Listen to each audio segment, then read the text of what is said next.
Salve, salve família, aqui quem fala é o Lutz do canal Cortes Podcast e no meu primeiro mês monetizado eu já fiz $3.000 só seguindo o que esse cara fala no curso dele. Então se você quer ganhar dinheiro com internet e YouTube sem nem precisar aparecer, confere o primeiro link na descrição.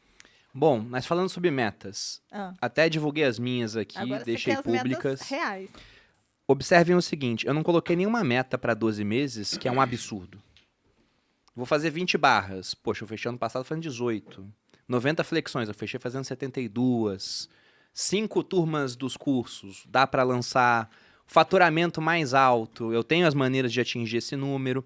Então não tem nada que é tão desafiador. E você gosta de botar, por exemplo, metas audaciosas, João. Sim.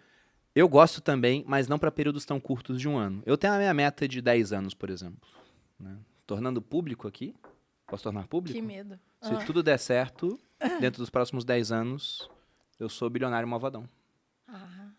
Que medo. Essa é a minha meta de 10 anos. Eu tô pensando só no trabalho que a gente tem que fazer durante esse tempo todo. Essa é audaciosa. Porque eu Mas entro vocês nessa definem meta, né? também, vocês têm metas de mais de um ano hoje na vida de vocês? Vocês estão acompanhando? Tipo, há 5 anos atrás eu defini uma meta e hoje eu tô no 3º ano indo pra isso. Tem como compartilhar um pouco com a gente? Eu tenho.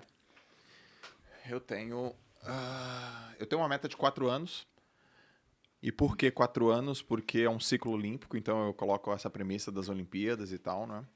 Então uma meta que é profissional. E eu falei, eu vou me dar 4 anos para eu atingir isso aqui. E aí eu preciso, por exemplo, é ser um expoente internacional. Você botou essa meta quando? Ano passado. Ano passado? Ano passado. Eu me dei 4 anos. E aí, Nossa. então... É. Tranquilo, gente.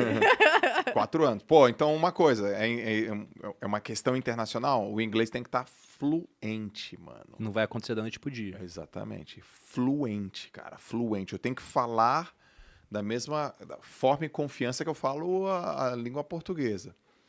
Eu coloco assim também. Eu coloquei uma meta ambiciosa esse ano, que é fazer um evento num estádio. Já tem data, inclusive, né? Então, a primeira coisa que eu faço, eu agendo e depois eu planejo. Tem gente que planeja para depois agendar. Primeira coisa que eu fiz, eu liguei pro Allianz Parque e falei, qual a data que você tem aí para dezembro? Ele falou, nenhuma. Eu falei, para novembro. Ele, nenhuma. Eu falei, tá porra. Suando já. Aquela gorda, né? Aquela lágrima, aquele suor gordo. Eu falei, outubro. Ele, nenhuma. Setembro. Ele, nenhuma. Caramba, mas quem tá fazendo tanto de evento nesse Allianz Parque, Ele, cara? agosto. Ele, uma. Eu só tenho uma data até o final do ano e é só em agosto. Falei, que dia? Ele, 27. Falei, é minha. Não tem ainda o quê? Ainda tem bem a que você data falou pra já. eu botar na minha agenda. 27 de agosto. Já agenda. Peraí, deixa eu botar na minha agenda. Congela. Vai ser o quê? Não sei. Mas tá Quando? marcado. 27. Eu vou Onde? botar. Allianz Parque. Quem? Não sei. O quê? Não sei. É assim. Aí eu coloquei a data. Eu queria pra dezembro, cara. E, pessoal, é real, tá? Tem um print no grupo do WhatsApp lá. A data tá agendada. O quê? Eu vou Não marcar na sabemos minha ainda. agenda, Não porque tem certamente nome. estou convidada. Se eu não tiver, me Tá lá. convidei agora. E aí isso faz a minha cabeça pensar de uma maneira mais inteligente, né? Porque no esporte a gente tem o termo que a gente usa, o conceito que a gente usa muito, que é eficiência. Que é o trabalho que você coloca versus o resultado que ele te entrega. Então, se eu ficar pensando de maneira piquititica, com as metas piquititica, de uma maneira simples, eu não vou lotar, a gente não vai lotar o Allianz Parque. Então, como que eu posso colocar meu esforço de uma maneira mais inteligente a fim de atingir aquele resultado? Então, eu tenho uma meta de 4 anos, eu tenho uma meta ambiciosa esse ano e eu tenho uma meta familiar. Que é assim, ó. Os meus filhos vão escolher o esporte que eles quiserem. Aham. Ai, eu já ouvi essa história. Vão escolher. Ou é crawl, ou é costas, ou é peito, ou é borboleta. A minha meta é, cara, daqui a uns 10 anos eu poder Viver de renda dos filhos. viver de renda dos filhos e ver dos moleques nadando. Isso é muito legal. Uma Ah. dica que fica, né? Coloque metas pra outras Pra pessoas. outras pessoas. Isso dá muito certo, assim. É bem interessante. Aí Detalhe, ó, eu vou te dizer, o Bruno faz isso comigo. Ele ainda não tem filhos, né? A Larissa Ele falou faz assim, isso aí a comigo. Larissa fala, mas eles não vão gostar de nadar. Vão sim. Mas eles não vão ser bom. Vão sim. E se não for bom, a gente compra equipe e aí a gente é dono da equipe. E a gente vai ganhar, cara. Se a gente não ganhar, eu bato naquele tabuleiro, cai todas as peças. A gente tem que ganhar. A Larissa, cara, para de ser retardado desse jeito. Esse sou eu. Mas, ó, já, pra mim, são metas conservadoras. As da Malu eu botei bem audaciosas também. Mas assim, Não, tô brincando. 200 flexões. Mas, por exemplo, para prazos maiores, eu acho que é um erro que as pessoas cometem. Geralmente você não encontra pessoas com metas para mais do que 2, 3, 4 anos. A não ser, o cara tá na faculdade, aí ele tem a meta de se formar. Agora, depois que ele tá formado, começa a ficar muito subjetivo. Eu vi várias pessoas que pegaram a minha estrutura de metas lá, copiaram, né, e colocaram adaptado para elas. Aí tinha umas metas que já não eram específicas. Ser feliz. Ué, é muito difícil, né? O que é a felicidade para aquela pessoa? Ou tem que fazer tal coisa todo dia, mas é um negócio muito subjetivo. Então, até poderia ser uma meta de esforço.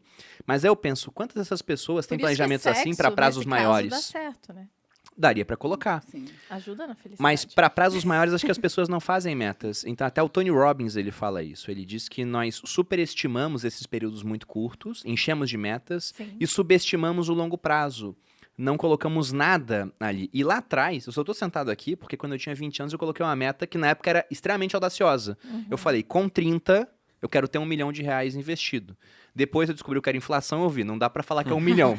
Vamos ter que alterar isso pra ser um patrimônio que seja suficiente pra pagar meu custo de vida, a ponto de eu não poder mais trabalhar. Aliás, a ponto de não precisar mais trabalhar, né? O trabalho seria uma opção. E isso eu fiz com 20, sem saber como é que eu ia atingir. Só que eu tinha 10 anos, né? Então eu tinha o ponto onde eu queria chegar e tinha a minha realidade. E tinha uma série de opções pra chegar lá. E acabou que eu bati essa meta com 29 anos. A gente, porque a meta passou a ser sua também, depois que a gente casou. Mas esse ponto da linha de chegada, que eu acho que é o melhor da meta. Tem um termo que eu li no livro do Bernardinho, né? Inclusive um abraço aí pro Bernardinho, temos que trazer ele aqui. É verdade, a gente. Mas ele é muito bom. Craque. E lá ele falava de um termo chamado gradiente score, no Transformando o Suor em Ouro. Que é o seguinte, o simples fato de você colocar uma linha de chegada faz com que você se esforce mais para atingir essa linha.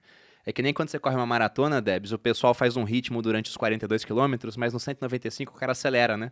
Vai fazer diferença nenhuma pro tempo dele no final, mas ele dá aquele gás final. Então se você pega uma meta de 12 meses e você quebra ela por trimestre, sempre no finalzinho do trimestre você tá dando um tiro para tentar bater aquela meta. Uma meta de 10 anos quebrando em metas anuais, a mesma coisa acontece. Todo final de ano você dá um tiro. O meu tiro naquela época, que eu era militar, era pegar o 13º e investir para bater minha meta do ano, por exemplo. Eu nunca gastei R$1 do meu 13º, porque eu sempre pensava nisso. Esse aqui é o tiro a mais que eu vou dar para que eu consiga não só bater a meta, como superar para deixar do ano que vem, por exemplo, mais fácil. Então eu Só fazia que isso. Tem uma analogia que eu gosto muito, que eu faço, que é assim, imagina que você comprou uma casa, para falar até desse negócio do prazo de longo, né? Sei lá, 10 anos, 15 anos. Porque as pessoas não pensam nisso, né? Então, hoje o que eu vejo, as pessoas são muito imediatistas. Então, assim, eu quero, Demais. sei lá, eu entrei como trainee na Ambev, mas, assim, você vai me mandar entregar um papel ali na vice-presidência? Não faz parte do meu escopo. Eu não quero. Então, é mais ou menos isso. A pessoa quer entrar como trainee já sendo CEO, sabe? E tem uma analogia que eu gosto muito de fazer, que é assim, imagina que você comprou uma casa e no quintal dessa casa tem tem um jardim ali no quintal. E aí você fala assim, pô, daqui uns 10 anos eu queria que tivesse uma árvore bem grande aqui, que eu pudesse colocar um balanço e eu pudesse me balançar aqui no meu momento que eu tô lendo meu livro. Tá bom. E aí você tá lá tomando seu café, o quintal tá ali, e aí, sei lá, seu marido, sua mulher te chama, vai, amor, precisa fazer isso, precisa aquilo, e você vai embora. E aí você começa a ser atropelado pela rotina, você esquece que você queria aquilo. 10 anos depois, você tá na mesma porta, olhando seu quintal, não tem árvore nenhuma, e você pensa assim, nossa, há 10 anos eu queria ter uma árvore aqui. E eu queria balançar aqui nesse balanço. Mas eu não fiz nada para poder plantar essa árvore. Então, assim, eu não fui lá, eu não cavei, não coloquei semente, não revolvi a terra, não tirei pedra, não tirei praga, não sei o quê, não reguei. Então, o que eu vejo é, as pessoas vivem à sombra da pessoa que elas gostariam de ter sido. Então, ela olha 10 anos, eu quero, sei lá, eu quero daqui 4 anos, eu quero falar inglês fluente. Daqui 4 anos, mas ela não faz nada para aquilo. Aí chega 4 anos depois, ela olha para trás e fala assim, nossa, acha o papel. Passou o tempo. Nossa, olha, há 4 anos eu queria falar inglês. E o que você fez? Nada. Então, eu acho que é bem isso, sabe? Eu gosto muito dessa analogia, porque eu falo para as pessoas, gente, começa a plantar a sua árvore, sabe? Vai regar, vai fazer o que você tem que fazer para que você possa chegar nessa meta. Eu falo isso muito para minha filha.